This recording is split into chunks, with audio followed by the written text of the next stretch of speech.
ఆయన సీనియర్ నేత, సుదీర్ఘంగా రాజకీయ అనుభవం ఉన్న ప్రజాప్రతినిధి.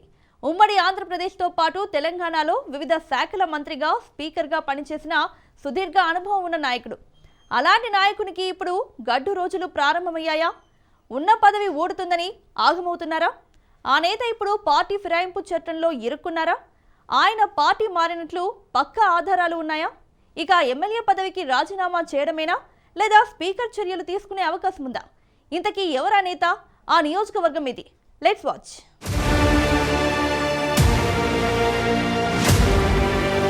తెలంగాణ రాష్ట్రంలో ఎమ్మెల్యేల పార్టీ ఫిరాయింపు అంశం వేడెక్కింది. ఇప్పటికే స్పీకర్ విచారణ ప్రారంభమైన నేపథ్యంలో ఫిరాయింపు వ్యవహారం ఏ మలుపు తీసుకుంటుందో అనే ఉత్కంఠ నెలకొంది. సుప్రీంకోర్టు ఆదేశాలతో విచారణ వేగవంతం చేసిన స్పీకర్ నిర్ణయంపై ఫిరాయింపు ఆరోపణలు ఎదుర్కొంటున్న ఎమ్మెల్యేల భవితవ్యం ఆధారపడి ఉంది.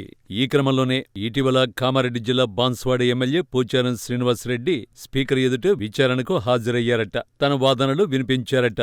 పోచారం పార్టీ మారడాన్ని నిరూపించేందుకు మాజీ మంత్రి జగదీశ్వర్ రెడ్డి తన ప్రయత్నం చేశారనే వార్తలు వినిపిస్తున్నాయి. మాజీ మంత్రి జగదీశ్వర్ రెడ్డి పార్టీ మారాడనే విషయంలో తన వద్ద అనేక ఆధారాలు ఉన్నట్లు స్పీకర్ ఎదుట స్పష్టం చేశారట. ఈ పరిణామం పోచారం శ్రీనివాసరెడ్డిని ఇరకట్టంలో పెట్టిందన్న వాదనలు జోరందుకున్నాయట. అయితే తాను సాంకేతికంగా పార్టీ మారలేదని పోచారం శ్రీనివాసరెడ్డి స్పీకర్ ఎదుట స్పష్టం చేశారట.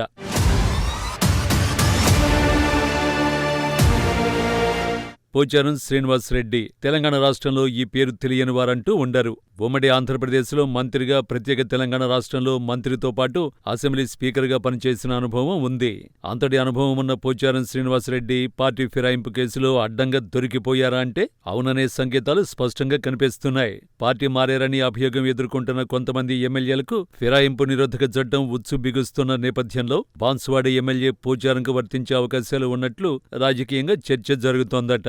ఈ విషయంలో సాగదీసే ధోరణి మాని స్పీకర్ త్వరలోనే దీనికి ఫుల్ స్టాప్ పెట్టే అవకాశాలు ఉన్నట్టు తెలుస్తోందట. ఇప్పటికే దానం నాగేందర్కు స్పీకర్ పార్టీ ఫిరాయింపు నిరోధక చట్టం ప్రకారం నోటీసులు జారీ చేశారు.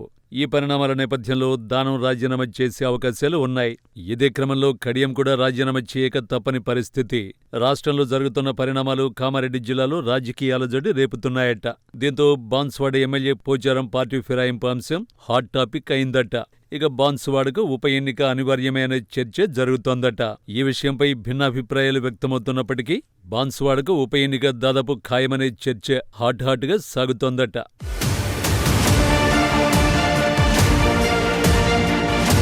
సుదీర్ఘంగా రాజకీయ అనుభవం ఉన్న పోచారం శ్రీనివాసరెడ్డి తీసుకునే నిర్ణయంపై ఉత్కంఠ నెలకొందట. పోచారం స్పీకర్గా పనిచేసిన సమయంలో ఇదే అంశం ఎదురుకాగా మళ్లీ ఇదే పార్టీ ఫిరాయింపు అంశం పోచారం ఎదుర్కొంటున్నారన్న గుసగుసలు వినిపిస్తున్నాయట. మరి దీనిపై పోచారం ఏ విధంగా స్పందిస్తారో అని పోచారం అభిమానులు ఉత్కంఠగా ఎదురుచూస్తున్నారట. ఈ అంశంపై ఇప్పటికీ ధీమాగా ఉన్న పోచారం ఫిరాయింపు ఆరోపణలకు ఎలా చెక్ పెడతారు, గండం ఎలా దాటుతారో అనేది ఎడతెగని జటిల సమస్యగా మారిందట.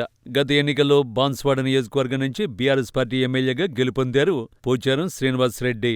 పార్లమెంటు ఎన్నికల అనంతరం పోచారం శ్రీనివాసరెడ్డి ఇంటికి వచ్చిన ముఖ్యమంత్రి రేవంత్ రెడ్డి పార్టీ కండువా కప్పి పార్టీలోకి సాదరంగా ఆహ్వానించారు. ఆయనతో పాటు ముఖ్య అనుచరగణం కారు దిగి హస్తం అందుకున్నారు. సమావేశాల్లో కాంగ్రెస్ పార్టీ కండువా కప్పుకోవడం, కాంగ్రెస్ పార్టీకి అనుకూలంగా గులాబీ పార్టీకి వ్యతిరేకంగా మాట్లాడటం పరిపాటిగా మారింది. దీంతో పాటు ప్రభుత్వ సలహాదారుగా నియమితులయ్యారు పోచారం. అయితే ప్రతిపక్ష పార్టీ నేతలకు ప్రభుత్వ సలహాదారులుగా నియమించిన దాఖలాలు గతంలో ఎక్కడా లేవని గులాబీ నేతలు అంటున్నారు. మరోవైపు అనేక ఆధారాలతో బీఆర్ఎస్ పోచారంపై అనర్హత వేటు వేయించేందుకు ప్రయత్నాలు చేస్తోందట.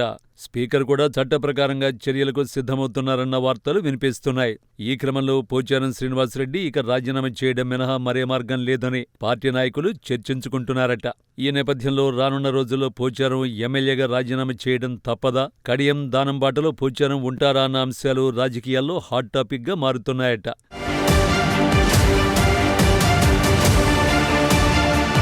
అయితే పోచారం శ్రీనివాసరెడ్డి ఇతరులకు అవకాశం ఇవ్వకుండా, అనర్హత అనే అంశం రాకుండా తనకు తాను ఎమ్మెల్యే పదవికి రాజీనామా చేసేందుకు సిద్ధమవుతున్నారనే చర్చ జరుగుతోందట.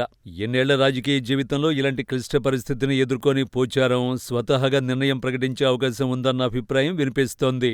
గౌరవంగా ఎమ్మెల్యే పదవి నుంచి తప్పుకోవడమే సమంజసమనే అభిప్రాయాలు వ్యక్తమవుతున్నాయట. ఇప్పటికే కాంగ్రెస్ అధిష్టానంతో పాటు తనకు తానుగా పోచారం శ్రీనివాసరెడ్డి తాజా పరిణామాలపై చర్చించుకుంటున్నట్లుగా ప్రచారం జరుగుతోందట. పార్టీ ఫిరాయింపుల అంశంపై బీఆర్ఎస్ పార్టీ పట్టు వీడకుండా పోరాటాన్ని సాగిస్తోంది. కాంగ్రెస్ అధిష్టానం కూడా గట్టిగానే ముందుకు సాగుతోంది. ప్రస్తుతానికి ఈ వ్యవహారాన్ని అలా ఉంచి స్థానిక సంస్థల ఎన్నికల తర్వాత తేల్చేందుకు సిద్ధమైనట్టుగా తెలుస్తోంది. మరి ఈ అంశంపై స్పీకర్ ఎప్పుడు ఎలాంటి నిర్ణయం తీసుకుంటారు? స్పీకర్ నిర్ణయం కన్నా ముందే పోచారం రాజీనామా చేస్తారా లేక స్పీకరే తొలగించే వరకు వేచి చూస్తారా? తేలాలంటే మరికొన్ని రోజులు వేచి చూడాల్సిందే.